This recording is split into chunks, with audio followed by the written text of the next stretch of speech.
Mesdames et messieurs, bonjour et bienvenue à ce webinaire placé sous le thème Exporter en toute sécurité, dispositif de protection des marques et d'accompagnement à l'international. C'est un privilège pour moi d'assurer la modération de cette rencontre virtuelle organisée en partenariat avec 3 institutions de premier plan, à savoir l'Office de l'Union européenne pour la propriété intellectuelle, l'UIPO, l'Agence marocaine de développement des investissements et des exportations, l'AMDIE, et l'Association marocaine des exportateurs, l'ASMEX. Dans un paysage où l'exportation rime avec exposition, les entreprises se doivent de considérer leur marque comme un véritable capital stratégique, un gage de confiance, un levier de compétitivité et un sésame vers de nouveaux marchés. La protéger et la développer, c'est d'assurer la pérennité, la valorisation de l'identité et du savoir-faire des entreprises. Notre session se déploiera en 3 temps. Donc le premier, ça porte sur la procédure d'enregistrement international des marques pour protéger et gérer les portefeuilles des marques dans plusieurs juridictions. Le deuxième temps concerne la protection des marques au sein de l'Union européenne à travers les procédures de l'UIPO qui offrent une porte d'accès direct à l'ensemble d'un marché unique. Le troisième temps fort de cet événement, c'est les dispositifs et programmes d'accompagnement à l'export présentés par l'AMDIE et l'ASMEX, illustrant l'engagement fort de ces 2 acteurs majeurs à soutenir l'internationalisation des entreprises marocaines, bien évidemment, en conjuguant expertise, réseau et accompagnement sur mesure. Je vous invite à enrichir ce webinaire par vos questions via l'espace dédié à cet effet. Nos intervenants se feront un plaisir d'y répondre lors de la séquence d'échange qui suivra les interventions. Donc, pour ouvrir cette série d'interventions, j'ai le plaisir de donner la parole à Madame Benharbet El-Alami, qui est chef du département examen des signes distinctifs olympiques. Avec son expertise, donc, elle nous éclairera sur les mécanismes de protection de la marque à l'international, notamment à travers le système de Madrid et sur les avantages qu'il offre aux entreprises exportatrices. À vous la parole, Madame Benharbet. Merci, Madame le Wakil. À mon tour, je suis très contente de partager avec vous ce webinaire. C'est vrai que c'est peu de temps pour donner beaucoup d'informations. La marque, c'est un outil très important pour le développement de l'entreprise. Donc, bien sûr, avant de dire marque, on dit comment la créer. Donc, il faut d'abord la créer, il faut qu'elle soit une marque forte, économiquement et juridiquement. Donc, il faut bien sûr la créer de manière, tout en respectant tout ce qui est outils marketing, bien sûr, pour la création, pour qu'il soit facile pour le consommateur, mais sans oublier qu'elle doit être protégée. Parce que la marque, c'est un titre. C'est comme quand vous achetez une maison, un terrain ou un local commercial. Donc, c'est un titre qu'il faut protéger. Bien sûr, on a des outils qui sont au plus haut standard international pour protéger cette marque. Bien sûr, il faut la protéger, il faut la valoriser, mais aussi il faut bien la gérer. Donc, je commencerai par vous donner quelques notions sur la marque, parce que c'est important avant de parler sur la procédure de dépôt à l'international. Il faut bien évidemment parler de c'est quoi la marque, comment la choisir, comment la protéger. Et bien sûr, quand vous faites l'export, comment l'exporter et quels sont les outils qui vous facilitent cette protection au niveau international. Et bien sûr, on terminera avec une question que je laisserai pour la fin, pour ouvrir le débat.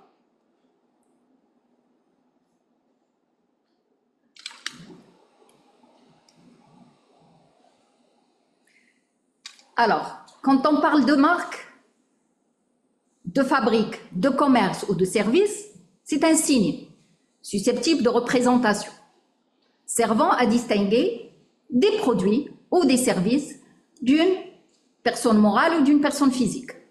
Contrairement à la société, bien sûr qu'on appelle dénomination sociale, qui désigne le nom de la société. Je vous ai illustré ici 2 exemples, juste pour vous faciliter la compréhension. Quand on parle les conserves de Meknès comme dénomination, est-ce que le consommateur marocain reconnaîtra plus Aïcha ou les conserves de Meknès? Donc, c'est sûr que c'est Aïcha qui est au niveau des étalages et les plus connue, et c'est elle qui va développer l'entreprise qui est les conserves de Meknès. Alors, tout le monde connaît Inuit. Mais le nom de la société, c'est Wana Corporate. C'est pour vous dire que c'est la marque qui véhicule une image, c'est la marque qui est forte, c'est la marque qui permet le développement et la publicité de l'entreprise. Alors, quelques exemples. Ici, j'ai choisi Egbel. Qui ne connaît pas Egbel pour le chocolat? C'est une marque de fabrique. Marwa, c'est une marque de commerce. Et Maroc Télécom, c'est une marque de service. Je précise que ces marques, c'est juste pour illustrer les exemples que je vois. C'est pas pour la publicité. Parce que nous, on considère que toutes les marques marocaines ou étrangères, ils ont tous un potentiel qui est important. Alors, les types de marques. Une marque peut être dénominative, ça veut dire juste le nom. Et bien sûr, il faut que ce nom soit distinctif. On parlera plus tard comment choisir la marque. La marque mixte, ici, j'ai fait exprès de choisir Yalla Bamos 2030 qui est enregistrée. Là, quand je donne des exemples, ce sont tous des marques qui sont protégées au niveau du Maroc. La Grillardière, pour tout ce qui est sandwicherie, et Koutoubia, tout le monde connaît. Donc, il y a les marques figuratives où il y a juste le logo. Le petit élément figuratif, le D en rouge, c'est le logo de Direct Info, c'est le service en ligne de l'Empik. Et puis Adidas, qui ne connaît pas les 3 barres de Adidas. Au niveau de la loi 1797 marocaine, on peut enregistrer même les marques sonores, donc qui sont représentées sous forme de notes de musique. Donc vous avez la possibilité de choisir le type de marque qui vous intéresse pour protéger et valoriser votre marque. Alors, très important également, il y a les marques collectives. Maintenant, c'est la tendance, parce qu'il y a beaucoup de coopératives et tout ça qui veulent valoriser le terroir, qui veulent valoriser les marques de terroir et qui sont obligés de protéger cette marque collective qui appartient bien évidemment à une collectivité. Donc, la marque est dite collective lorsqu'elle peut être exploitée par toute personne respectant, bien sûr, un cahier de charge, un règlement d'usage établi par le titulaire de l'enregistrement. Donc, si elle veut faire partie ou l'apporter le symbole de marque collective. Les marques collectives de certification, elle est appliquée aux produits, aux services, bien sûr, il faut rajouter, notamment il y a la nature, il y a la qualité, il y a les propriétés du produit. Je peux citer Zlige de Fès, je peux citer Madmoun, qui font partie du ministère de l'Artisanat. Alors, très important à noter, c'est que la marque collective de certification ne peut être déposée que par une personne morale, contrairement à l'autre, qui n'est ni fabricant, bien entendu, ni importateur, ni vendeur. Bien sûr, pour les produits et services. Il y a le label halal, il y a aussi Salamatouna pour tout ce qui est pièces d'automobile. Donc, si vous achetez un produit avec le logo de ces produits, vous êtes sûr que c'est une marque certifiée, bien sûr, qui respecte le cahier de charge. Alors, la marque a plusieurs fonctions. On peut commencer par, comme je dis tout à l'heure, c'est un précieux actif commercial. C'est un titre qui a beaucoup d'importance, il y a beaucoup de valeur. Donc l'entreprise, sa marque, elle a beaucoup plus d'importance que tout ce qui est meuble, tout ce qui est produit de l'entreprise. Mais c'est la marque qu'on peut vendre, qu'on peut exploiter, qu'on peut louer, quand on dit licence d'exploitation, la louer et avoir des revenus à travers cette licence. Alors, bien sûr, la marque, c'est ce qui permet de différencier l'entreprise de ses concurrents. La publicité, comme j'ai dit tout à l'heure, c'est la publicité de l'entreprise. C'est un instrument de ralliement de la clientèle. Communiquer une image ou un style de vie. Quand on porte un vêtement de luxe ou on conduit une voiture de luxe, ça veut dire on est associé à cette image de luxe. Donc, elle véhicule une image, une identité, un style de vie. Et bien sûr, une indication de la provenance, de la qualité du produit. Quand on parle, par exemple, je donne un exemple de voiture ou de produits d'automobile allemand, on sait très bien que c'est de la bonne qualité. Donc, par rapport à la perception du consommateur, quand on parle d'origine, on peut savoir si c'est des produits de qualité ou pas. Alors, c'est donc vraiment un précieux actif commercial à protéger. Il y a 2 principes importants de la marque, c'est le principe de spécialité. Quand on parle de marque, elle est toujours associée à une activité qu'on appelle dans le langage bien sûr, propriété industrielle, classification de liste. C'est 34 qui fait partie de 34 classes de produits et 11 classes de services. Donc, les produits ou services sont répertoriés selon cette classification. Donc, même en France ou là dans d'autres pays, quand on parle de la classe, je dis classe 1, on sait que c'est des produits chimiques. Donc, c'est une classification internationale qui permet de répertorier ou d'identifier le produit ou les services qui sont déposés ou protégés. La territorialité est là, comme ça, on enchaîne par la suite parce que la marque est protégée seulement dans le pays où elle est déposée et protégée. Ça veut dire pour les exportateurs, c'est comme quand vous voyagez à l'étranger, il faut avoir une assurance au niveau international. On rentrera dans les détails par la suite par rapport à l'export et comment protéger votre actif valorisant pour l'international. Alors, c'est quoi les avantages de la protection des droits? Donc, on a créé une bonne marque, elle est forte et tout ça, mais pourquoi? C'est quoi cet avantage? C'est bien sûr obtenir un monopole d'exploitation. Ça veut dire que c'est ma marque. Personne n'a le droit de l'exploiter sans mon autorisation. Elle m'appartient. C'est comme on achète une maison, elle est à moi, elle est assurée, elle est enregistrée, donc personne n'a le droit d'y habiter sauf moi.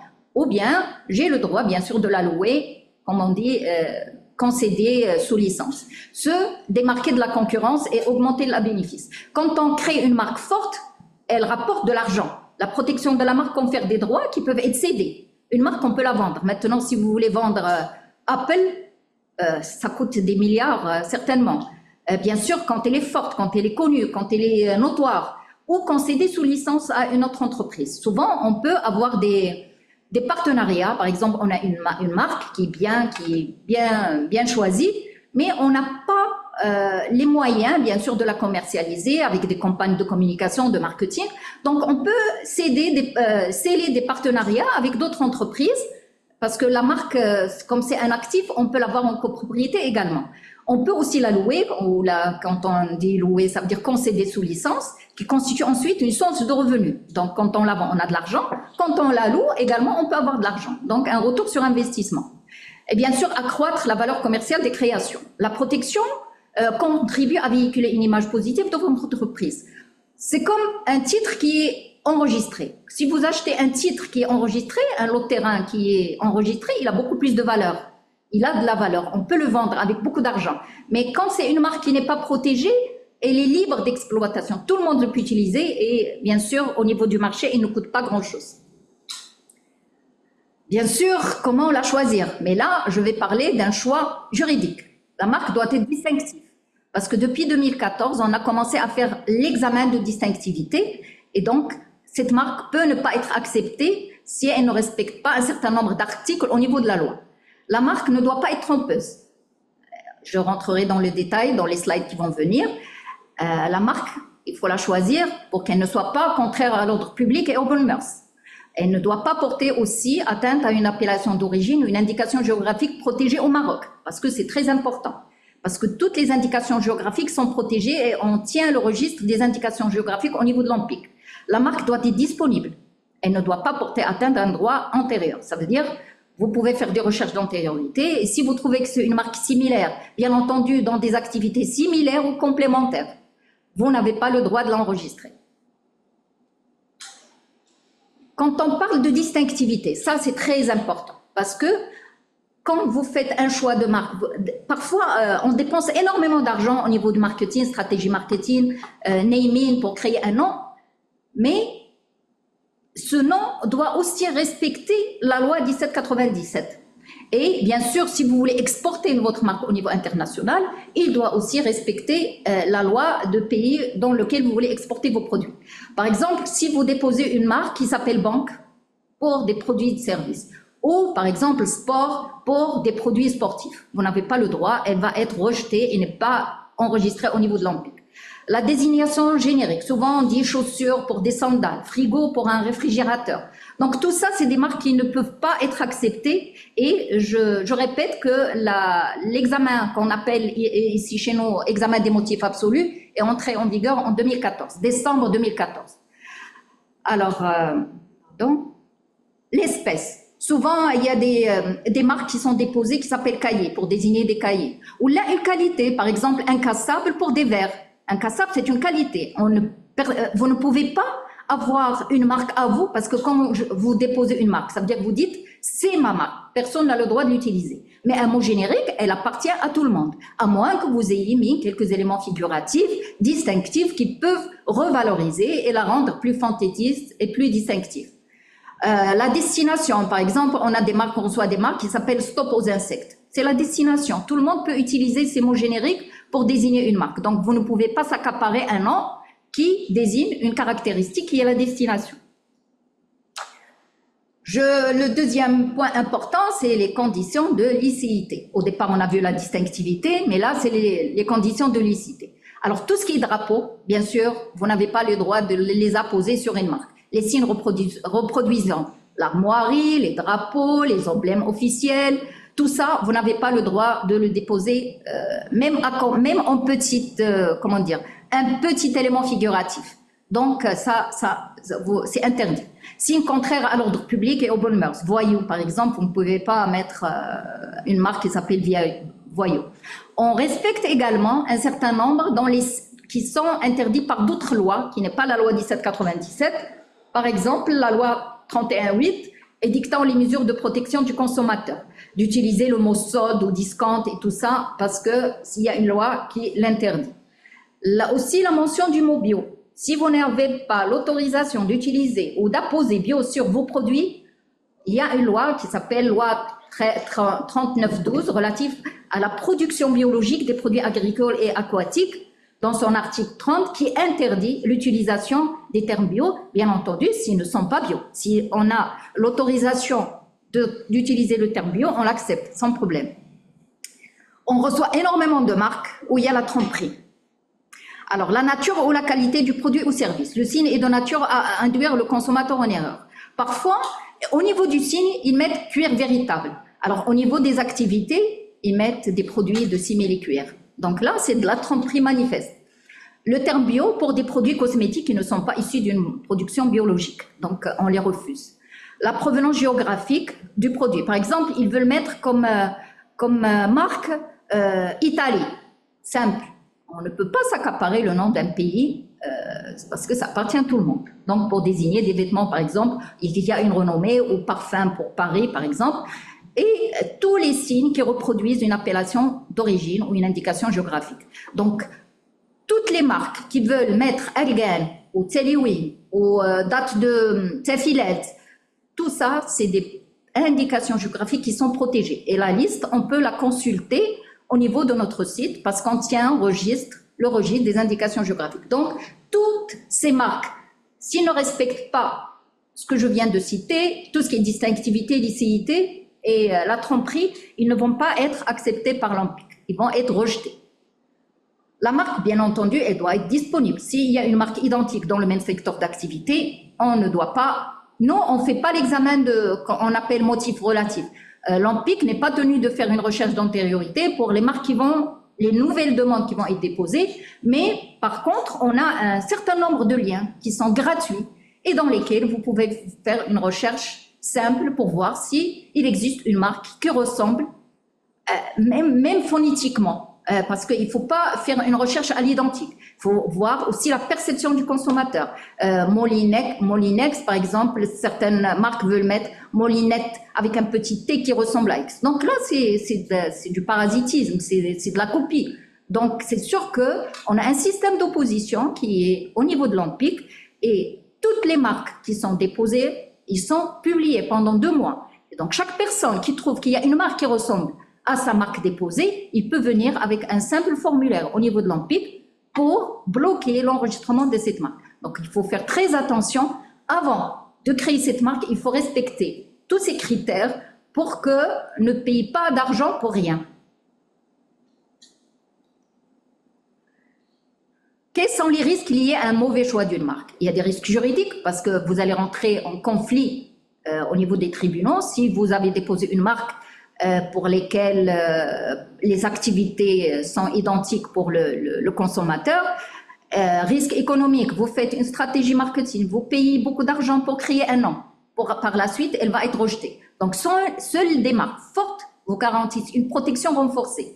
Donc, choix du nom de la marque, identité claire, identification claire, conformité aux exigences légales et donc avec une protection juridique renforcée. Que vous voulez l'utiliser au Maroc ou à l'international, parce que si vous créez une marque faible, même si vous l'avez déposée avant 2014 et non, à l'époque, on ne faisait pas cet examen de motif absolu, quand vous allez l'exporter ou vous voulez la déposer dans notre pays, elle va être rejetée. Donc, vous allez payer pour rien et vous n'allez pas développer votre business au niveau international. Donc, depuis les débuts, il faut faire très attention. Quand on a un bon produit, je donne un exemple juste pour caricaturer, vous faites un gâteau.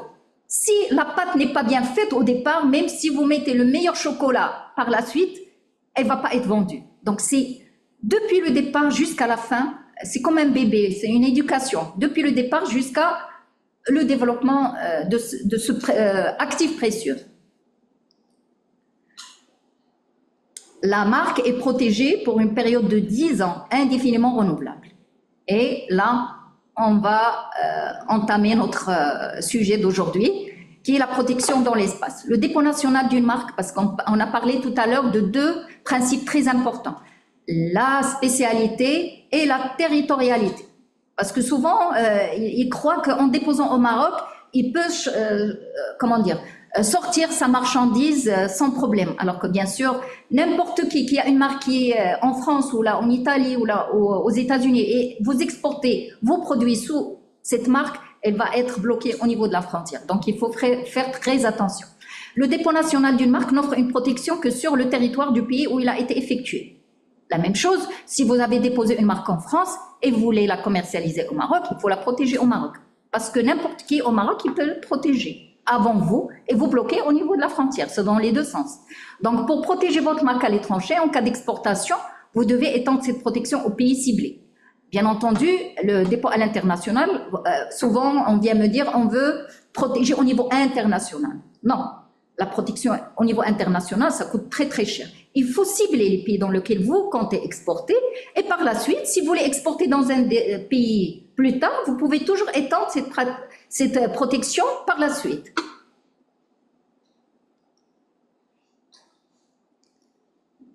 Alors, il y a plusieurs manières de protéger au niveau international.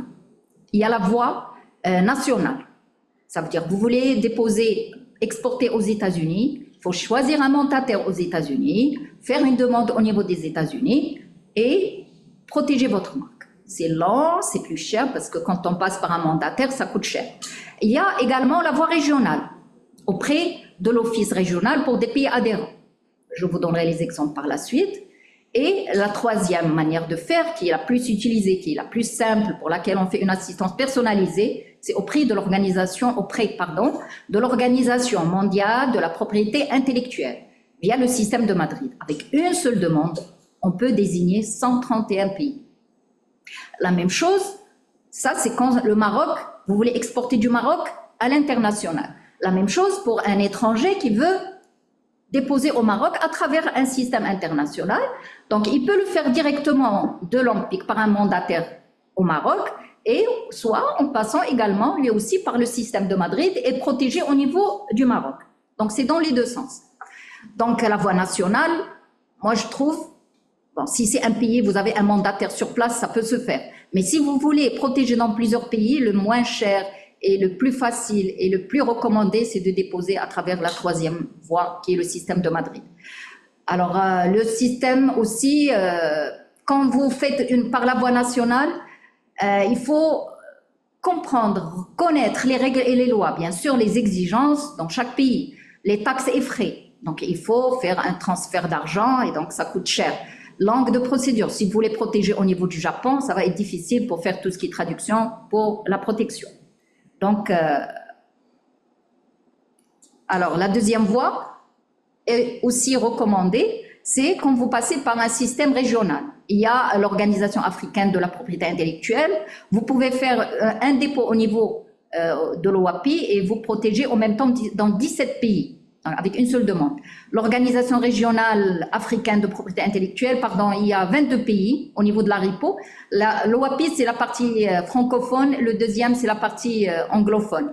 Il y a le bureau Benelux des marques, ça veut dire quand vous déposez au niveau de ce bureau, vous protégez également au niveau de la Belgique, les Pays-Bas et Luxembourg. Et l'Office de l'Union européenne pour la propriété industrielle, vous pouvez protéger dans les 27 pays de l'Union européenne. Alors, je passe à la voie internationale, qui est très simple à utiliser et qui est la plus recommandée. Cette voie, elle est administrée par l'Organisation mondiale de la propriété intellectuelle qui est à Genève. Elle est réglementée par deux instruments, l'arrangement de Madrid et le protocole de Madrid. Mais la majorité maintenant, ils utilisent le protocole de Madrid parce qu'il est plus simple à utiliser et moins contraignant. Bien entendu, il y a des conditions. Si vous voulez, par exemple, protéger votre marque au niveau international à travers l'OMPIC. Alors, quelles sont ces conditions? Le déposant doit avoir l'habilitation pour déposer. Il doit avoir soit un établissement industriel, soit habiter au Maroc, domicilié au Maroc, ou être marocain, ressortissant marocain.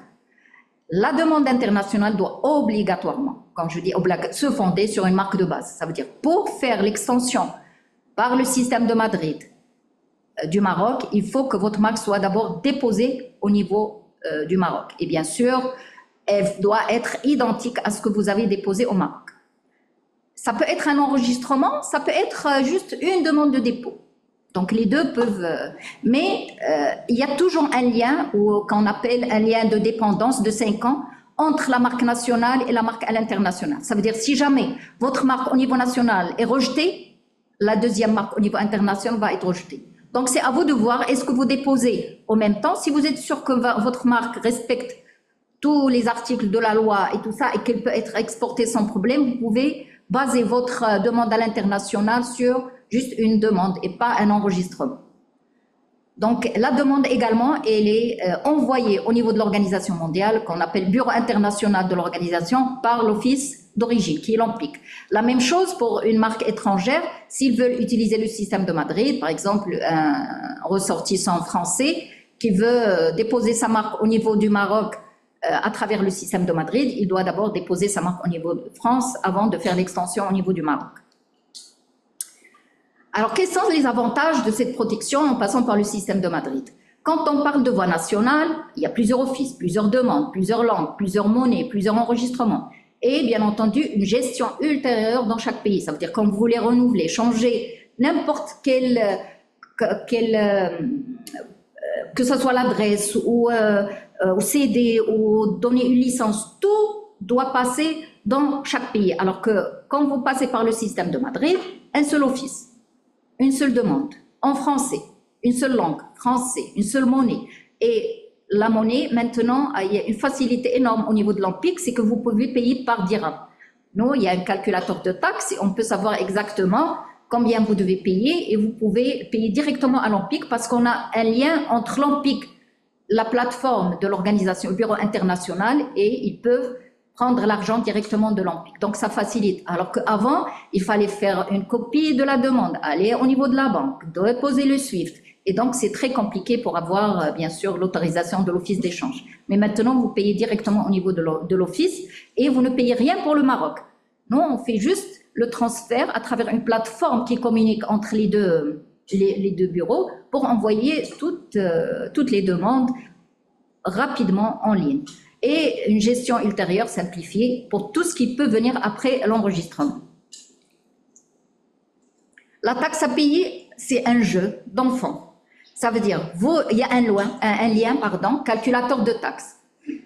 Il suffit de remplir les ça veut dire demande d'enregistrement. Bien sûr que la taxe, elle varie en fonction de plusieurs paramètres. Si le signe noir et blanc, si le nombre de classes désignées, il suffit de cocher. Vous avez 3 classes, vous cochez 3. Le signe couleur, les pays désignés. Il y a une page où il y a les 131 pays. Vous pouvez cocher les pays que vous voulez. Bien sûr, le prix change quand c'est une marque collective ou marque de certification. Donc, vous cochez tout ça et vous avez directement la taxe à payer en francs suisses. Bien sûr, vous pouvez voir combien ça coûte en dirhams et vous venez directement payer au niveau de l'OMPIC. Une assistance personnalisée également pour bien sûr montrer comment remplir le formulaire, comment on peut payer. Donc, on fait vraiment de A à Z jusqu'à ce que votre demande soit envoyée au niveau du bureau international. Alors, rapidement, je passe par la procédure. Vous faites une demande internationale à l'OMPIC. Qu'est-ce qu'on vérifie? On vérifie, bien sûr, est-ce que cette marque, elle est identique à ce que vous avez déposé au Maroc? Parce que c'est, comme je dis, c'est très important. On fait le bureau, alors on envoie la demande selon une plateforme en ligne et qu'est-ce qu'il vérifie si la marque est identique, si la classification des produits services est correcte et si la taxe payée est correcte.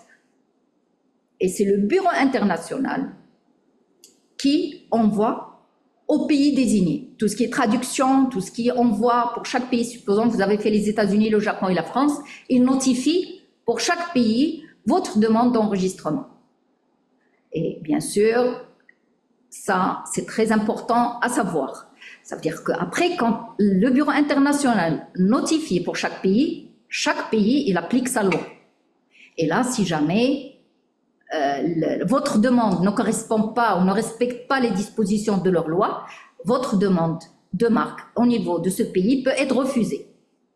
D'accord? Et là, vous êtes obligé de passer par un mandataire sur place. Donc, le pays peut refuser comme il peut donner la protection de cette marque. Donc, chaque pays respecte la législation. La même chose pour des marques étrangères qui passent par le système de Madrid et qui viennent chez nous. Nous aussi, on applique la loi 1797 en respectant la distinctivité, licité, disponibilité. Donc, on respecte également notre loi.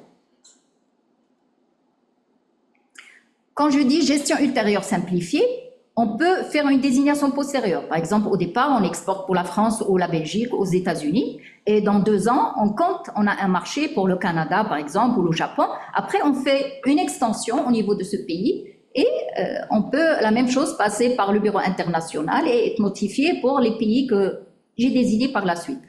Comme j'ai dit tout à l'heure, gestion, ça veut dire que vous pouvez changer de titulaire, changer de nom d'adresse, vous pouvez limiter les produits et services, vous pouvez renouveler tout ça avec une seule demande et votre demande va être renouvelée dans tous les pays que vous avez désignés par la suite.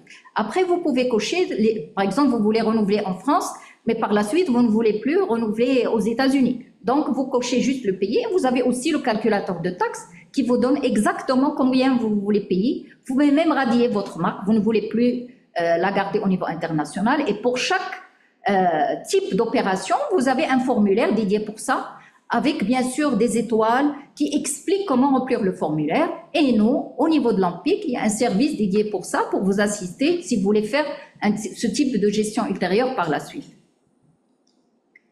Alors, quelques chiffres clés pour terminer.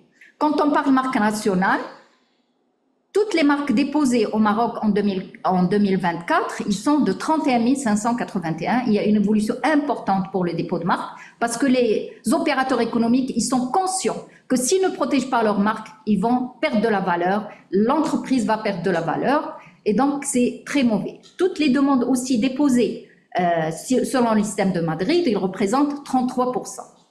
Alors je terminerai sur quelque chose qui est un peu négatif parce que quand on parle de marque marocaine, protégée à l'international via le système de Madrid, si vous pouvez constater en 2024, 62 seulement demandes pour le dépôt à l'international. Quand on voit le potentiel des exportations par rapport au nombre de demandes protégées à l'international via le système de Madrid, il y a beaucoup de travail à faire. Donc, il faut insister qu'on a un outil qui est très simple, qui peut aider les exportateurs à protéger leurs biens, leurs actifs immatériels à travers ce système de Madrid. Et donc, le débat est ouvert. Pourquoi ce potentiel, toutes ces entreprises qui exportent avec un dépôt de 62 demandes en 2024? Est-ce que le système n'est pas connu? Est-ce que les entreprises exportent sans protection? Donc, la question est au public. Alors, je vous remercie de votre attention et je suis à votre disposition pour tout ce qui est question, éclaircissement par rapport à ma présentation. Un grand merci à Madame Benharbet pour cet apport riche et structurant. Poursuivons notre session en accueillant en ligne Madame Sophia Bonne, conseillère principale au sein de l'UIPO.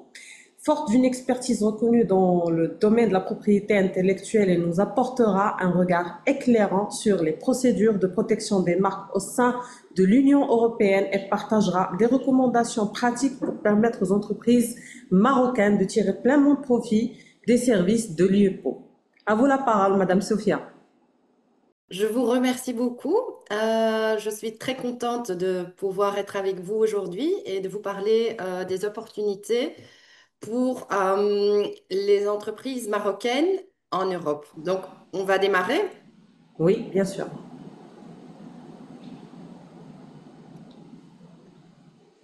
Voilà, les objectifs de l'événement d'aujourd'hui pour nous, c'est de vous faire comprendre l'importance de la protection de la propriété intellectuelle dans l'Union européenne et de vous apprendre comment enregistrer votre marque ou votre dessin ou modèle. Donc, moi, je vais parler aussi non seulement des marques, mais également des dessins et des modèles dans l'Union européenne.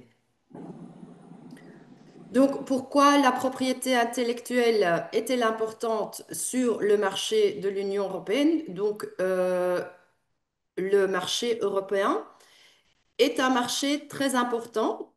Euh, Vous voyez toujours ma présentation, c'est ça?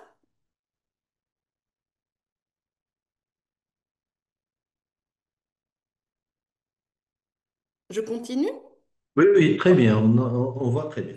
Et on vous- parce que je vois, moi je vois pas ma présentation, mais si vous la voyez, très bien.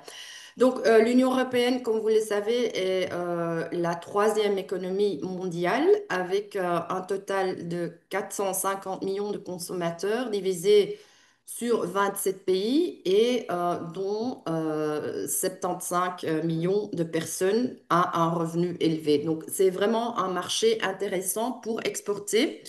Capter des investisseurs aussi pour, une fois que la marque ou le dessin modèle est protégé, bloquer les concurrents et bien sûr pour gagner plus de clients. J'ai pris quelques exemples des marques marocaines qui sont protégées chez nous à l'EYPO, donc pour toute l'Union européenne. Et c'est Relax et Douci. Après, je vais revenir sur aussi le nombre de marques marocaines qui sont déjà protégées dans l'Union européenne. Et je vais vous donner quelques statistiques concrètes. Mais d'abord, je vais vous expliquer le système. Donc, on a fait une étude et on a remarqué que les PME de l'Union européenne qui détiennent des droits de la propriété intellectuelle obtiennent de meilleurs résultats que celles qui n'en détiennent pas. Donc 44% nous a parlé d'un revenu par employé plus élevé. 90% nous a parlé d'un impact positif en général sur leur entreprise et 60% nous a partagé que c'était une amélioration de la réputation et de l'image de l'entreprise. Donc, quand vous pensez à l'exportation, à l'internationalisation, il y a trois moyens de protéger sa marque et une qui a déjà été traitée par l'intervenant avant moi. Donc, c'était la protection internationale à travers de l'OMPI. Puis, il y a un autre choix pour protéger sa marque ou le dessin européen en Europe par la protection nationale, c'est d'aller dans tous les pays différents et de protéger là-bas. Donc la seule, enfin c'est plus complexe parce que on doit dans chaque État faire une procédure de demande de marque. On doit désigner un mandataire dans tous les pays. Donc, c'est peut-être intéressant si vous pensez exporter dans un pays en particulier dans l'Union européenne. Mais si vous pensez exporter dans plusieurs pays dans l'Union européenne, on vous propose un titre unitaire, donc un titre qui vaut sur tout le territoire de l'Union européenne, donc les 27 pays. Et c'est conféré par l'EUIPO dans les domaines des marques de l'Union européenne et les dessins et modèles, et par l'Office européen des brevets en matière de brevets. Donc moi, je vais me concentrer maintenant sur la troisième voie, la protection dans toute l'Union européenne. Donc, je veux juste vous présenter brièvement notre fils qui est situé à Alicante et qui a donc la compétence de enregistrer des marques et des dessins pour toute l'Union européenne. C'est une agence décentralisée de l'Union européenne. Notre directeur exécutif est portugais et il s'appelle João Negrão. Et notre compétence sont la protection des droits de propriété intellectuelle et on enregistre des titres d'entreprise, mais aussi des personnes physiques, des innovateurs dans l'ensemble de l'Union européenne. On est basé à Alicante et on est là depuis 1994. Donc, on vient de fêter notre 30e anniversaire. Donc, comment maintenant en pratique enregistrer une marque de l'Union européenne? D'abord, on vous conseille de faire une recherche de disponibilité et à cette fin, le EUIPO a mis à disposition des outils, des tools qui permettent une recherche rapide et conviviale pour s'assurer qu'il n'y a pas encore de marques pareilles qui sont protégées dans le territoire de l'Union européenne. Si vous voyez que la marque est toujours disponible, vous pouvez déposer une demande en ligne auprès de notre office et nommer un mandataire en propriété intellectuelle qui est basé dans l'Union européenne. Donc, s'il y a des entreprises qui viennent de l'extérieur de l'Union européenne, ils ont besoin d'un mandataire dans l'Union européenne.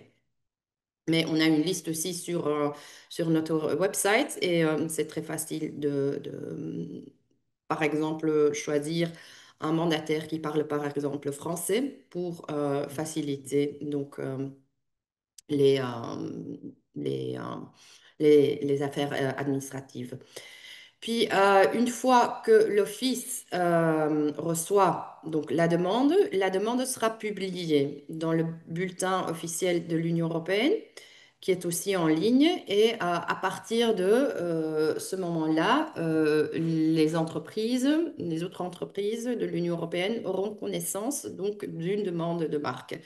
Ils ont 3 mois de faire opposition. Donc, s'ils estiment qu'il y a déjà une marque qui est sur le marché pour les mêmes produits et services ou des produits et services similaires, ils peuvent le faire savoir et puis l'Office va prendre une décision sur qui a les droits prioritaires et si la demande de marque peut continuer son chemin vers l'enregistrement. Et une fois que donc la demande est acceptée, est examinée, elle sera donc enregistrée et vous pouvez disposer dans tous les sens de votre marque communautaire. La durée moyenne pour un enregistrement est de 4 à 5 mois, donc sans compter donc la période d'opposition, donc c'est s'il n'y a pas d'opposition. Mais c'est assez rapide et vous pouvez disposer de votre titre à partir de ce moment-là. Puis, comment est-ce que vous pouvez enregistrer un dessin ou modèle? Donc, c'est plutôt pour l'apparence esthétique des produits. Il y a aussi un titre de propriété intellectuelle qui sert à ça. Donc, la même approche est conseillée. D'abord, faire une recherche de disponibilité. Et là, on a un autre tool qui s'appelle Design View et qui contient en fait tous les dessins qui sont déjà protégés dans l'Union européenne, mais aussi dans beaucoup d'autres territoires dans le monde. Donc, c'est très complet. Et là, vous pouvez regarder un peu si votre signe est encore disponible ou pas. Après ça, vous pouvez faire une demande en ligne auprès de l'EYPO. Il faut aussi donc nommer un mandataire qui doit être basé dans l'Union européenne. Puis, il y a aussi un examen et la publication. Et dans le domaine des dessins, il n'y a pas d'opposition possible. Donc, la seule possibilité pour des tiers qui pensent avoir des droits similaires sur un dessin, c'est demander l'invalidité après donc, l'enregistrement. Donc, ça va très vite, l'enregistrement d'un dessin ou modèle, parce qu'on fait qu'un examen de motifs en fait très restreint et l'enregistrement peut se faire en quelques jours. Donc voilà. Donc l'avantage d'une demande d'une marque et d'un dessin communautaire de l'Union européenne, en fait, comparé avec un système national, sont les suivants. Donc, vous pouvez faire une application dans l'une des langues, des 23 langues de l'Union européenne. C'est un seul ensemble de frais. C'est une devise, donc vous payez une fois en euros. Donc, les procédures se déroulent dans un bureau, c'est l'EYPO, et puis vous pouvez faire une demande de dépôt électronique et qui est possible au lien que je vous ai indiqué sur l'écran. Puis la durée de la protection, c'est 10 ans pour la marque, avec possibilité d'un renouvellement indéfini. Donc, vous pouvez avoir une marque qui est déjà protégée depuis 100 ans, 50 ans. Donc, la marque continue à être protégée si vous la renouvelez. Par contre, pour les dessins et les modèles, le délai initial, c'est de 5 ans et elle peut être renouvelée jusqu'à 25 ans. Donc, parce que pour les marques, les dessins et les modèles, pardon, il y a une demande de nouvelleté. Donc, on considère que après 25 ans, donc le dessin ne peut plus être nouveau et donc le temps de protection se limite à cette période-là. Donc, les frais de base pour les demandes en ligne, pour la marque, c'est 850 euros et pour le dessin, c'est 350 euros. Donc, pour le dessin, c'est très bas et ceci vous permet d'avoir une protection pour 5 ans dans tout le territoire de l'Union européenne qui comprend tous les 27 pays de notre territoire. Donc voilà, je mentionnais déjà les outils de recherche. Il y a TeamView pour les marques et DesignView pour les dessins. Donc c'est vraiment, ils comprennent tous les marques et tous les dessins qui sont protégés déjà au niveau de l'Union européenne et même sur des territoires qui ne sont pas l'Union européenne. Donc, c'est très complet. Et si vous effectuez une recherche là-bas, vous pouvez être sûr à 90% qu'il n'y a pas d'autres owners et, des marques et des modèles. Puis, pour les biens et les services, il y a un autre outil qui s'appelle TM Class. Pour la NIS classification, il y a aussi un outil qui est disponible et on a aussi mis à disposition un outil de similarité. Ça veut dire, donc, si vous avez par exemple une demande de marque et vous voulez protéger par exemple des services de consultation, là, vous pouvez déjà regarder si la marque n'est pas utilisée pour des services similaires. Et donc, l'outil va vous dire si les services ou les produits peuvent être considérés similaires ou pas, parce que c'est très important s'il y a similarité ou bien dans les signes ou bien dans les biens et les services. Donc, la marque ne va pas procéder à l'enregistrement. Donc, c'est très utile aussi de faire déjà une petite recherche à cet égard-là avant de commencer une demande de marque. Et puis, il y a aussi des questions et des réponses et des chats en direct qui peuvent être faits à travers du Help Center. Et on a aussi des fonds qui sont à disposition pour les PME pour protéger leur propriété intellectuelle en Europe. Pour le moment, c'est limité à des PME qui sont situées en Europe, mais ça ne veut pas dire que dans un futur, il y a une possibilité de l'ouvrir à d'autres territoires. Voilà, la conclusion que je veux partager avec vous, c'est que la propriété intellectuelle, c'est un outil de croissance sur le marché de l'Union européenne. Les marques et les modèles protègent votre entreprise. L'inscription et l'enregistrement sont faciles auprès de l'EYPO. Et donc, on vous encourage, si vous exportez à l'Union européenne, de protéger votre marque et de nous contacter pour obtenir plus d'aide. Maintenant, je veux partager avec vous quelques statistiques également. Vous voyez que pour toute la période qu'on est ouvert, qu'on enregistre des marques dans l'Union européenne, donc c'est à partir de 96 jusqu'en 2025, on a enregistré un total de 871 marques de provenance marocaine.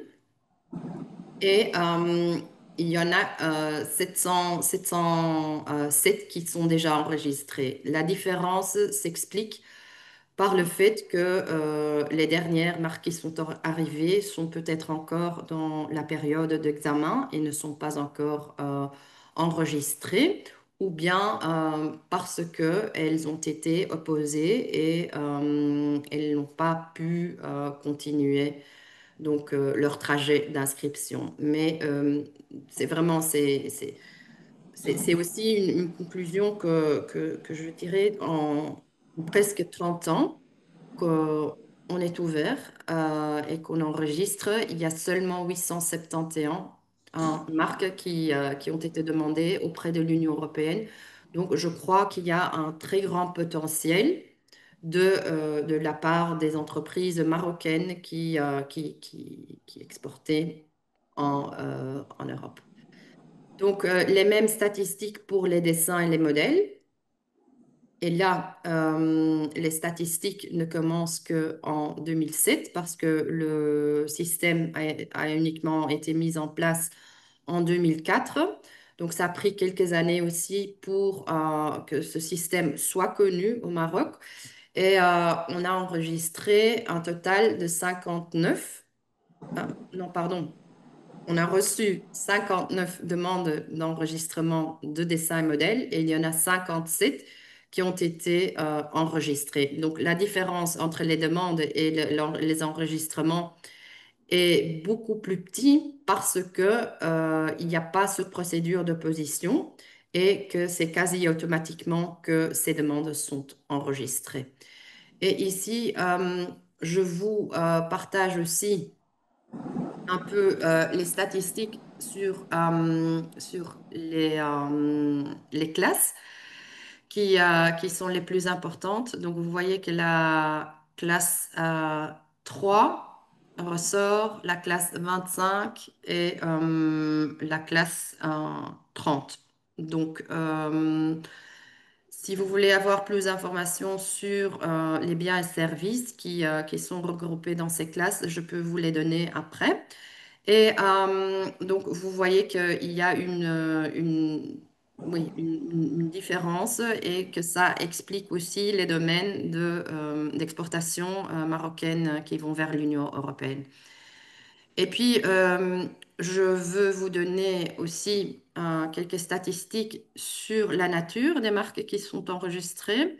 Il y a les marques figuratives, il y a les marques qui sont nominatives, les 3D et les autres. Donc, vous voyez qu'il y a la majorité des marques figuratives. Donc, ça veut dire que c'est la protection d'un nom avec une image au-dessus qui est le plus populaire dans les marques qui ont été enregistrées par les titulaires marocains dans l'Union européenne. Donc voilà, jusqu'ici ma présentation et je suis aussi bien sûr disponible pour plus de questions sur ce thème. Je vous remercie pour votre attention. Merci. Merci à Madame Sophia pour la clarté et la pertinence de ces explications. Nous allons à présent mettre le focus sur les dispositifs d'accompagnement à l'export destinés aux entreprises marocaines. J'ai d'abord l'honneur d'inviter Monsieur Mohamed Benjelloun, consultant expert au sein de l'AMDIE, qui présentera les programmes et services déployés pour soutenir l'internationalisation des opérateurs économiques et leur offrir un accompagnement stratégique et opérationnel. À vous la parole, Sib Benjelloun. Merci, Madame Wakil. Bonjour, chères intervenantes et intervenants. Bonjour, chères participantes et participants. C'est un réel plaisir d'être parmi vous aujourd'hui pour prendre part à un séminaire qui est dédié à une thématique aussi importante pour les exportateurs marocains. Je tiens tout d'abord à remercier l'Office marocain de la propriété industrielle et commerciale d'avoir invité l'AMDIE à prendre part à cette rencontre. Un petit mot d'abord sur l'Agence marocaine de développement des investissements et des exportations.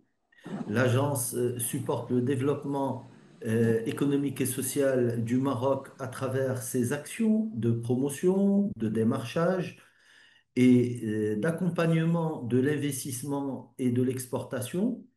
La promotion du Maroc économique est réalisée à travers la marque Morocco Now, qui est déposée auprès de l'OMPIC et qui est enregistrée sur tous les pays d'intérêt du Maroc et je pense bien tous les membres du système de Madrid.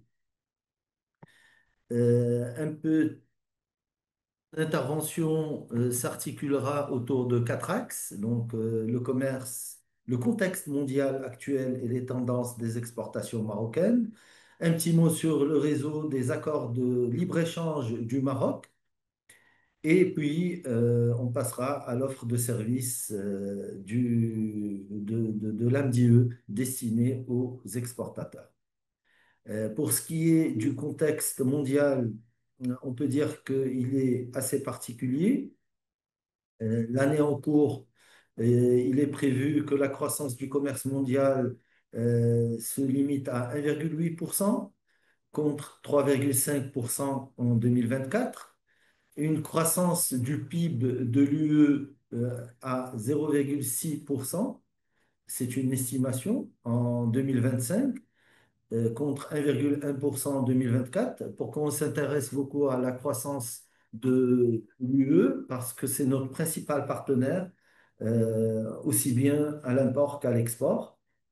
Et puis, c'est une année qui marque la cinquième réduction tarifaire de la ZLECAf, de la zone de libre-échange continentale africaine, qui est désormais mise en œuvre par le Maroc depuis le début de l'année 2024 et qui est mise en œuvre par une vingtaine de pays africains. Le dernier constat est lié à l'instauration des droits de douane réciproques par l'administration américaine qui conditionne quand même la croissance du PIB mondial de manière générale et du commerce mondial en particulier. Pour ce qui est des tendances des exportations marocaines, ben, elles ont presque quintuplé au cours de ces 20 dernières années et elles ont pris 73% de croissance ces 5 dernières années. Les secteurs principaux, c'est l'automobile, l'aéronautique, l'électrique et électronique, le digital, l'agro-industrie, le textile et cuir et le pharmaceutique, bien sûr, en plus du domaine des fertilisants.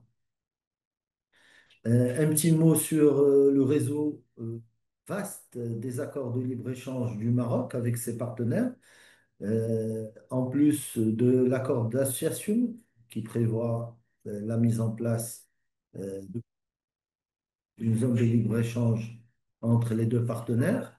Nous avons également des accords avec les États-Unis d'Amérique, l'Association européenne de libre-échange, tous les pays arabes et le Royaume-Uni, en plus de l'adhésion du Maroc dès 2018 à à la zone de libre-échange continentale africaine. Ce réseau donne l'accès préférentiel à une centaine de marchés, totalisant 2,5 milliards de consommateurs. C'est pour dire que c'est un levier très important pour les exportateurs marocains et que nous sommes enviés par plusieurs pays d'avoir pu mettre en place progressivement un tel réseau d'accords de libre-échange.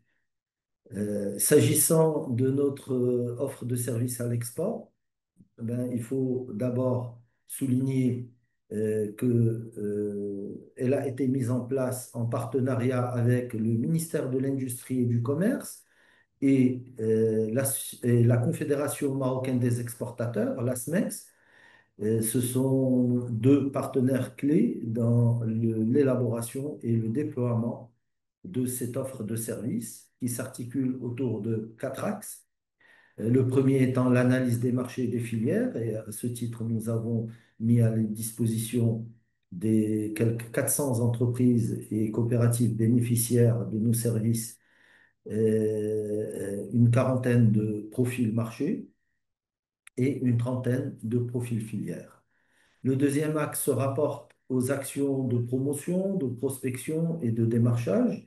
Il s'agit de la participation au salon, aux foires spécialisées, de l'organisation des rencontres business to business, B2B, ou encore les incoming visits ou les caravanes de partenariat économique à l'étranger. Alors, chaque fois, on ne cesse d'insister auprès de nos bénéficiaires qu'il n'y a pas pire que d'arriver à un salon et d'être abordé par une personne qui vous annonce que vous n'avez pas le droit de commercialiser votre marque sur le marché en question parce qu'elle a été déjà protégée.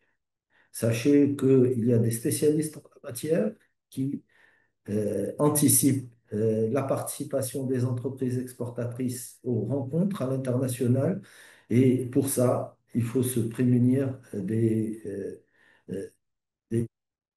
d'utiliser les dispositifs présentés par Madame Benharbit et Madame Bonne pour assurer la protection efficace de vos marques à l'international.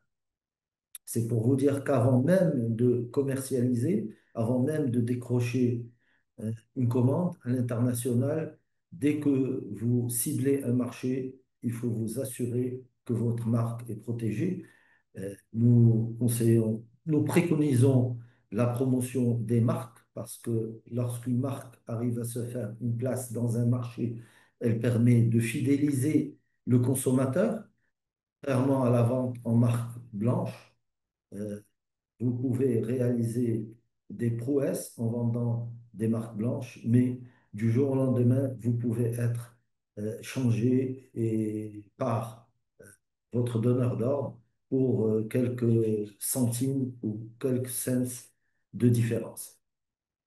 Enfin, le troisième axe se rapporte au référencement des produits dans les chaînes de distribution à l'étranger et dans les marketplaces virtuels et aux appels d'offres à l'étranger, puisque c'est également un des canaux d'internationalisation de l'entreprise. Et le quatrième et dernier axe, sur lequel nous sommes fort en partenariat avec l'OMPIC, c'est les actions de renforcement des capacités à l'export. À peu près 180 entreprises en ont bénéficié jusqu'à présent.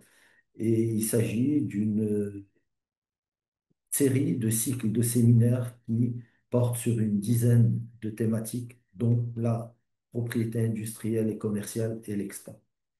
Comment bénéficier de ces services? Ben, en répondant à l'appel à manifestation d'intérêt qui est publié sur notre site web. Il suffit de taper sur votre moteur de recherche Morocco Now et vous aurez accès à notre site web. Il y a des pop-up qui vont apparaître sur votre écran et en un clic, vous pourrez accéder à la page pour vous inscrire via un formulaire en ligne. Nous avons également consacré une déclinaison du programme Export Morocco Now aux femmes chefs d'entreprise et de coopératives. C'est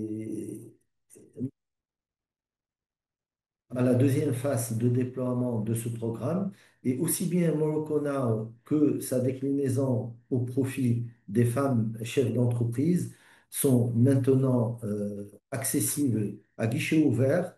Nous avons remarqué un réel engouement.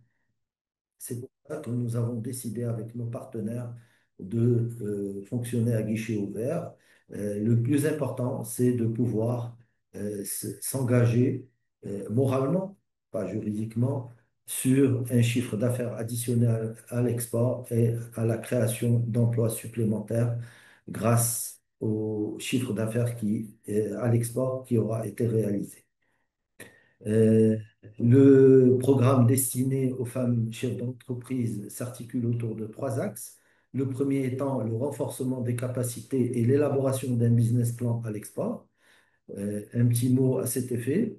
Nous nous sommes rendu compte que la plupart des entreprises exportatrices ou potentiellement exportatrices que nous accompagnons ne disposent pas d'un business plan export, alors qu'il est essentiel pour ne pas faire de faux pas, notamment pour les entreprises primo-exportatrices et les coopératives qui viennent de choisir d'exporter.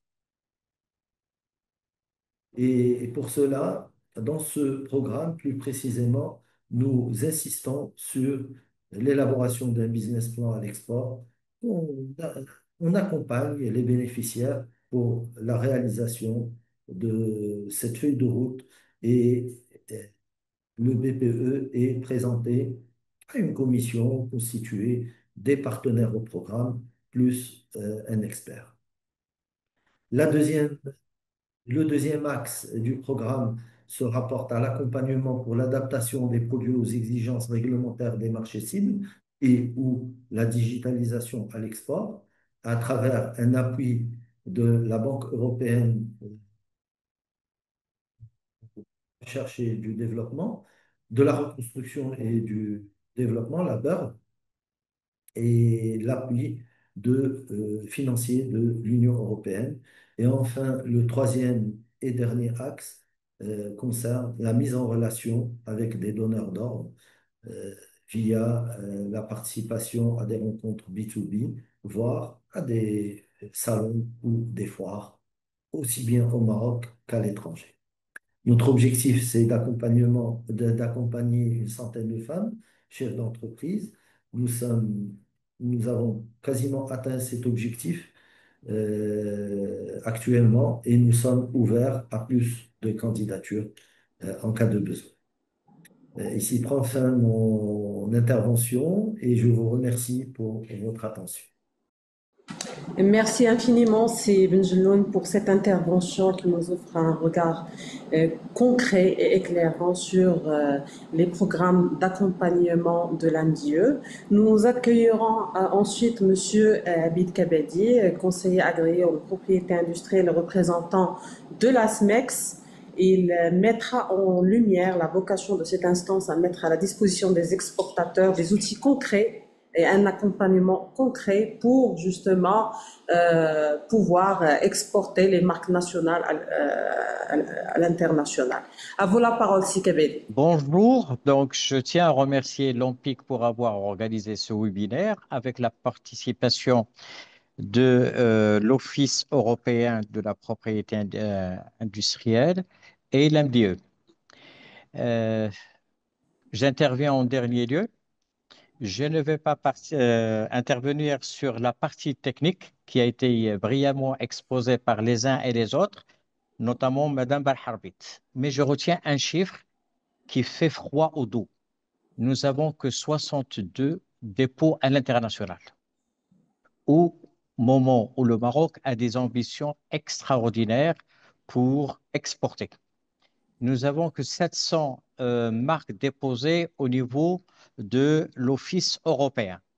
Et là, c'est vraiment un handicap. Et ce handicap, il a été déjà soulevé il y a exactement presque jour par jour, le 25 octobre 2016, c'est que peu d'entreprises déposent leur marque à l'international. Suite à un séminaire qui a été tenu à la SMEX, entre la SMEX et l'OMPIC. Et par conséquent, aujourd'hui, nous sommes devant un dilemme. Nous sommes devant aujourd'hui une nécessité, c'est d'aller dire à toutes les entreprises marocaines que lorsque vous exportez, le premier acte, c'est d'aller déposer vos marques. Et ce que vient de rappeler ces Benjeloun, et, ce n'est pas aujourd'hui un luxe, c'est une nécessité. Donc, le rôle de la SMEX, c'est ce qu'on appelle la Confédération marocaine des exportateurs, donc joue un rôle clé dans la sensibilisation et l'accompagnement des entreprises marocaines. Mais cette sensibilisation, eh ben, il y a un constat, c'est qu'on a échoué. Pourquoi on a échoué? Comment on a échoué et comment remédier à cette situation? Pourquoi? Parce que le ministère, la dernière fois, de l'Industrie et surtout le secrétariat à l'export, donc il avait annoncé que nous avons rien, un manque à gagner en matière d'exportation de 124 milliards de dirhams. Eh bien, c'est autant de marques qui devraient aussi être déposées le jour où on voudrait combler ce vide. Donc, l'ASMEX participe et essaye d'animer des séminaires sur l'enregistrement des marques à l'étranger. Chaque fois que possible, on dit aux gens, allez-y, déposez vos marques. Beaucoup de personnes, ils disent, comment, où? On leur dit l'OMPIC. Il y a aujourd'hui un site extraordinaire et fonctionnel, allez-y le voir. Comment? Il y a des conseils internes et surtout la loi 1797 a a prévu dans ces dispositifs juridiques le rôle du conseiller en propriété industrielle. Aujourd'hui, il y a un professionnel qui est habilité à accompagner les petites et moyennes entreprises comme les grandes. Donc, on a profité ces derniers temps pour dire que le conseiller en propriété industrielle, avec l'OMPIC, ils sont à la disposition des entreprises marocaines. Le fait de déposer la marque, comme a rappelé Madame, Madame El-Harbit, c'est d'éviter que demain, il y ait de la contrefaçon. Donc, je ne reviendrai pas là-dessus. Et puis, en protégeant leur marque à l'étranger, les entreprises marocaines peuvent défendre leurs droits de propriété. C'est un actif immatériel. Et éviter les litiges souvent coûteux, qui peuvent en découler. Cela leur permet aussi de conserver un contrôle total sur l'utilisation de leur marque dans les circuits de distribution. Et là, je m'arrête 2 secondes sur ce sujet-là. Il ne suffit pas aujourd'hui de déposer une marque. Il y a une obligation de l'exploiter dans les circuits de distribution. Sinon, il y a un risque de demande de déchéance par des tiers ou par des concurrents. Le fait aujourd'hui de déposer une marque, c'est en vue de l'exploiter, comme je viens de dire, dans les circuits de distribution, soit directement par l'exportateur, soit indirectement en confiant une licence d'usage de la marque. Et là, il y a une obligation. Quand je fais une licence de la marque, dans le cadre d'un contrat d'approvisionnement, de distribution, de fourniture, d'achat-vente, eh ben, automatiquement, il y a d'autres obligations qu'il va falloir respecter, notamment de signaler au niveau des offices étrangers des pays cibles de l'exportation et de la distribution, comme quoi une licence a été donnée, soit d'une manière exclusive ou non exclusive, pour pouvoir demain se défendre contre le parasitisme commercial, la concurrence déloyale ou toute autre atteinte à l'usage de la marque sans l'autorisation de titulaire. Sachez que la marque, et on n'a pas suffisamment insisté là-dessus, c'est qu'aujourd'hui, la marque n'est pas uniquement pour le producteur, pour le distributeur, elle est aussi un référentiel pour le consommateur. Il se trouve que souvent, le consommateur est fidèle à une marque parce que derrière, il y a une promotion, derrière, il y a une publicité, derrière, il y a une fidélité. Donc, de temps en temps, on considère que la marque est aussi porteuse d'une qualité. Une marque bien protégée assure au consommateur qu'il achète des produits de qualité authentique et fiable. Et nous, Marocains, nous ne devrions pas uniquement de connaître comment déposer une marque. Il faut connaître aujourd'hui les circuits de distribution euh, à l'étranger. Comment distribuer du producteur, distributeur jusqu'au consommateur. Et puis, il y a pour renforcer notre position concurrentielle. Et au-delà, il faudrait que nous, exportateurs, nous connaissons le droit de la consommation locale, là où la marque est déposée, le pays cible. Parce que c'est très bien aujourd'hui d'exporter, mais si je ne connais pas les lois protégeant le droit du consommateur, on risquerait demain d'avoir des surprises. D'où l'intérêt aujourd'hui qu'il y ait une collaboration absolue entre le secteur privé et le secteur public, ce que nous faisons. Et à cet effet, je rappelle que l'ASMEX et l'OMPIC ont déjà conclu une convention. Aujourd'hui, l'MDE est également un acteur clé dans cette initiative. Son rôle d'accompagnement des entreprises exportatrices est très important. Aujourd'hui, l'exposé de Sibengel, on est là pour qu'il puisse attirer l'attention sur le rôle de la SMEX, sur le rôle de l'OMPIC, sur le rôle de l'MDE. Ces efforts conjoints vise à renforcer l'attractivité des produits marocains. Mais au-delà des produits marocains, c'est la marque Ombrelle, Morocco No, et surtout le Made in Morocco. Nous sommes dans un système aujourd'hui très concurrentiel. Bientôt, aujourd'hui, le traité de la ZLECAf sera mis en vigueur par l'ensemble des pays. Nous avons des consommateurs au nombre de 1,3 milliard de personnes qui vont demain s'intéresser aux produits. Et au-delà des produits, il y a la marque. Mais au-delà de la marque, il y a les dessins et modèles. Ce qu'a rappelé Madame Sophie. Et au-delà des dessins et modèles, il y a les brevets. Donc, nous, on doit avoir une vision globale sur la propriété intellectuelle, sur la propriété industrielle, avec toutes ses composantes.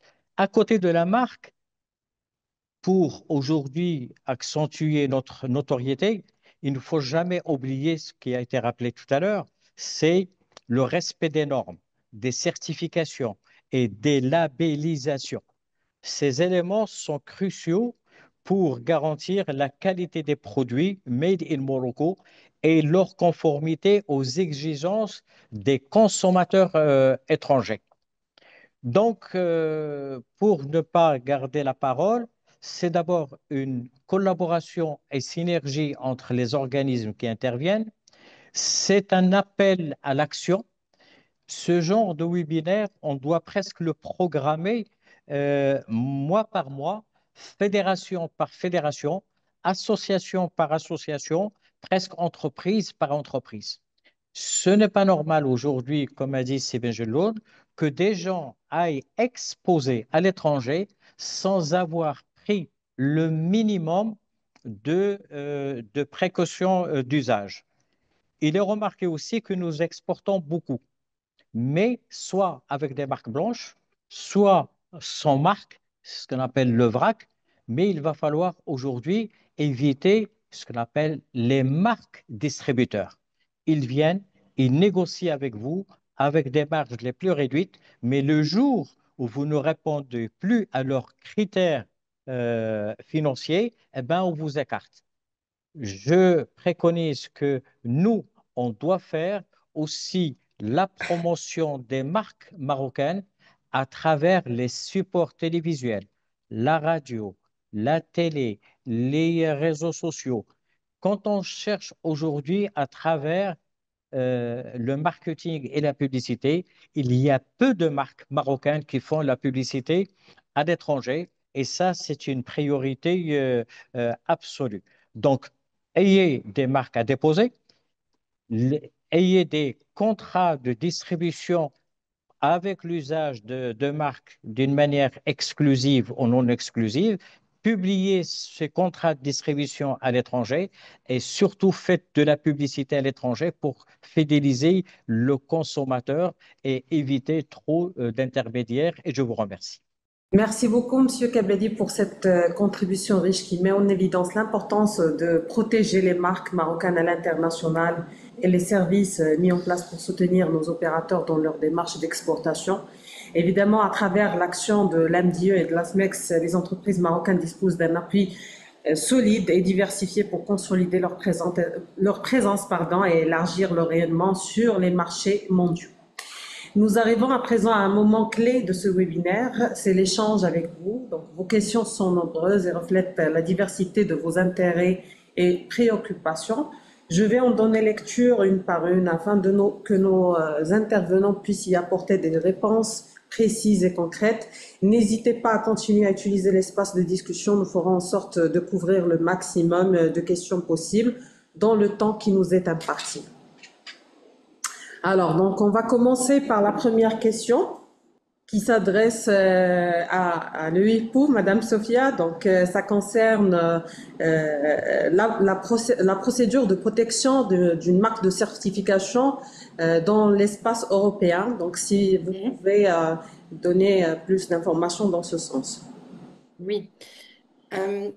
Donc, à part les marques individuelles, il est possible aussi de protéger les marques collectives et les marques de certification donc, au sein de l'Union européenne. Et une marque de certification, en fait, certifie que les produits qui sont protégés répondent à des critères de qualité et de standards qui sont établis par celui qui dépose la marque. Donc, en fait, c'est possible. La taxe est de 1 500 € et toutes les personnes qui répondent donc aux critères qui sont inclus dans un règlement d'usage peuvent apposer la marque sur leurs produits. Je peux donner peut-être un exemple d'une marque de certification qu'on a enregistrée. Donc, on a enregistré une marque qui est de fleurs 100% naturelles. Donc, ça veut dire qu'ils n'ont pas été traités avec des produits nocifs. Et donc, la marque a été déposée avec des spécifications, des règles d'usage et des critères. Et il y a aussi une agence qui va en fait contrôler si les conditions qui sont dans le règlement d'usage ont été respectées. Donc, si bien les fleurs ont été produites d'une façon naturelle, qu'il n'y a pas de pesticides qui sont utilisés. Donc, c'est possible. Aussi, les marques collectives. Et justement, j'étais en train de préparer une présentation sur ce thème et j'ai rencontré une marque marocaine qui est terroir du Maroc et qui peut être apposée par des entreprises qui produisent des produits selon certains critères. Donc, ce n'est pas une marque de certification, mais bien une marque collective parce qu'ils font partie d'une association qui fait la promotion des produits marocains et qui donne aussi une contribution équitable aux producteurs de ces produits. Donc voilà. Merci beaucoup, Madame Sophia. Donc, la deuxième question, il s'agit d'une interrogation ça s'adresse à l'Olympique, donc Madame Benharbet. C'est une interrogation sur les raisons pour lesquelles il n'est pas possible de déposer une indication géographique en tant que marque. Alors, pour apposer ou pour reconnaître une indication géographique, ça passe par un processus qui est long, avec une commission pour décider depuis les agriculteurs jusqu'à la fin. Donc, les marques, les indications géographiques et les appellations d'origine sont tous au nom du ministère de l'Agriculture. Donc, et contrairement aux autres droits de la propriété industrielle, l'indication géographique a un droit collectif. Donc, une personne physique ou une entreprise X n'a pas le droit d'utiliser la marque comme indication géographique parce que pour avoir l'indication géographique, il y a un cahier de charges à respecter. Et donc, c'est au niveau de la commission, au niveau du ministère qui est le titulaire de cette indication de pouvoir donner le logo, parce qu'il y a un logo qui est reconnu, qui est déposé, les indications géographiques et appellations d'origine, que personne qui respecte le cahier de charge peut la poser sur ses produits. D'accord? Donc, il ne peut pas s'accaparer une indication géographique qui appartient au ministère et qui respecte tous les critères des cahiers de charge pour qu'il puisse se l'approprier. Parce que quand on dépose une marque, on dit c'est notre marque, c'est notre propriété. Alors que les indications géographiques, c'est une propriété du ministère de l'Agriculture. Et pour pouvoir avoir une indication géographique, c'est un processus qui est long. Il doit respecter un cahier de charge énorme pour que les critères soient respectés et le produit peut porter indication géographique. Merci pour ces éclaircissements. Nous avons également reçu une autre question donc, qui concerne une marque qui est déjà enregistrée à l'OMPIC. Et bon, la question, ça concerne comment peut-on vérifier si cette marque est aussi protégée à l'international. Voilà, donc c'est ça, en l'occurrence via le système de Madrid. Voilà. Alors, pour faire la vérification d'antériorité d'une marque qui existe, comme tout à l'heure, j'ai dit, il y a plusieurs liens qui sont gratuits. Vous pouvez faire une recherche au niveau du site de l'OMPIC, www.ompic.ma. Il y a le site de l'Union européenne, TNView. Vous avez notre site et toutes les marques qui sont déposées à travers l'Union européenne. Vous avez également le système de Madrid. Vous pouvez faire la recherche si ces marques sont déposées via le système de Madrid. Vous pouvez faire une recherche avec plusieurs critères, par déposant, par marque, par pays d'origine, et vous allez avoir quelles sont les marques qui existent et quels sont les pays qui ont été désignés dans la protection de cette marque. Donc, quand il y a, pour les résultats de la recherche, vous pouvez avoir tous les détails et même les pays dans lesquels il est protégé. Donc, vous pouvez voir que certainement que ces entreprises exportent pour ces pays s'ils ont fait la protection. Et toutes ces bases de données sont gratuites. Je les ai listées au niveau de ma présentation. Merci beaucoup, Madame Harbet. Donc, la question suivante sur la possibilité pour les établissements publics de déposer leur nom ou bien leur design en tant que marque, en tant que design. La marque peut être déposée par toute personne physique, personne morale. On a énormément de marques qui sont déposées par le ministère de la Culture, par le ministère de l'Artisanat, par l'OMPIC. On a énormément de marques. Toutes les marques, tous les projets de l'OMPIC sont déposés également comme marques. Donc, même l'OMPIC, il protège ses marques. Direct Info, tous les projets Marketplace. Quand vous voyez, si vous mettez recherche par titulaire OMPIC, vous allez avoir toutes les marques qui ont été déposées au nom de l'Office marocain, qui est un établissement public également. Les ministères également, ils déposent leurs marques. Donc, la marque elle peut être protégée par toute personne qui souhaite protéger son actif immatériel et ses projets, le nom de ses projets. Même à Morocco Now, il est déposé de l'AMDI, il est déposé en tant que marque au niveau national, international. Et même les marques par les établissements publics sont déposées aussi au niveau international. Merci beaucoup. Donc, la question suivante, ça concerne le dépôt à l'international, mais auprès de l'OAPI et la REPO, est-ce qu'il y a une procédure spéciale donc, qu'on pourrait communiquer? Alors, l'OAPI, elle fait partie des membres du système de Madrid. Donc, que vous cochez France, OAPI, Union européenne, c'est un pays où c'est plus facile de déposer au niveau international.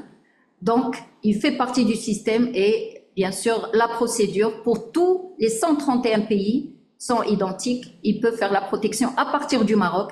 Il suffit qu'il coche OAPI.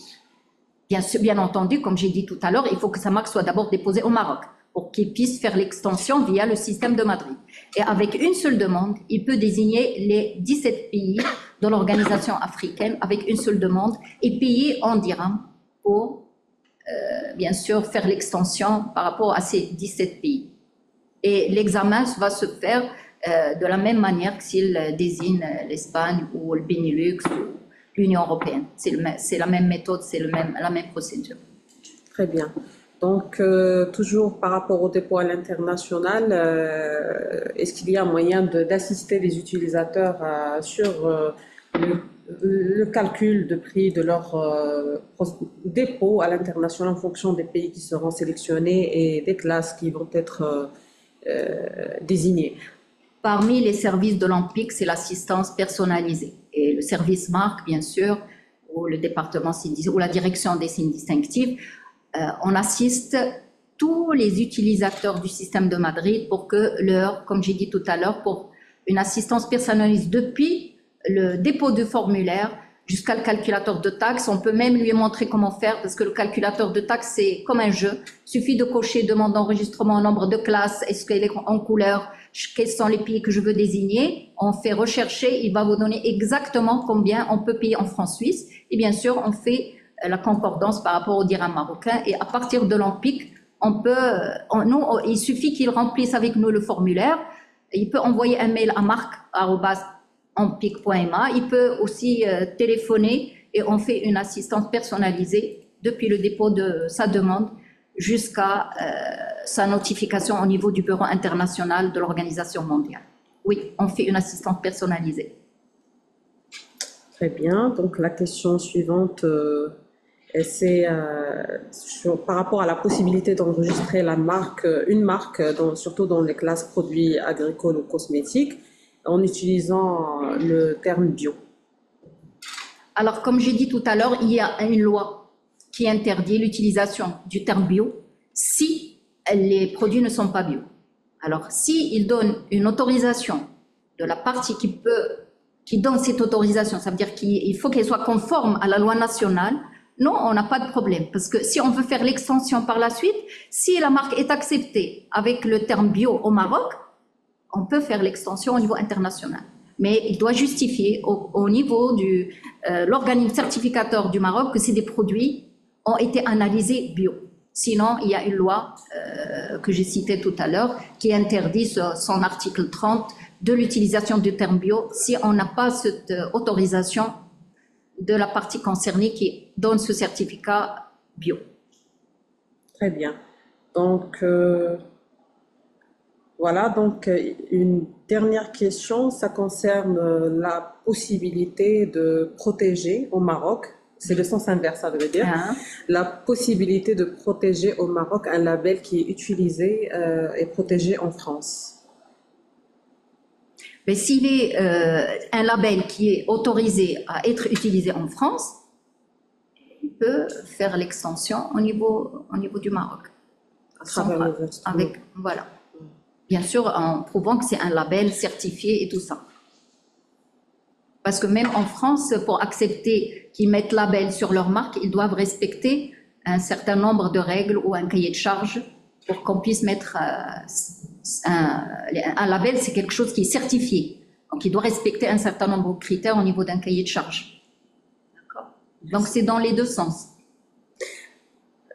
Pour conclure ce webinaire, je ne sais pas s'il y a de nouvelles questions dans l'espace discussion. Comme ça, nous pouvons peut-être en prendre une dernière avant de clore la session. Alors, je dirais que nous arrivons à la fin de ce webinaire. Je tiens à remercier chaleureusement nos intervenants pour leur analyse et leurs conseils, ainsi que vous, participants, pour votre attention et vos questions pertinentes. Aujourd'hui, nous avons pu constater que protéger sa marque et bénéficier d'un accompagnement structuré à l'international n'est pas seulement une démarche administrative, c'est un véritable levier stratégique pour sécuriser votre croissance et renforcer votre compétitivité sur les marchés internationaux.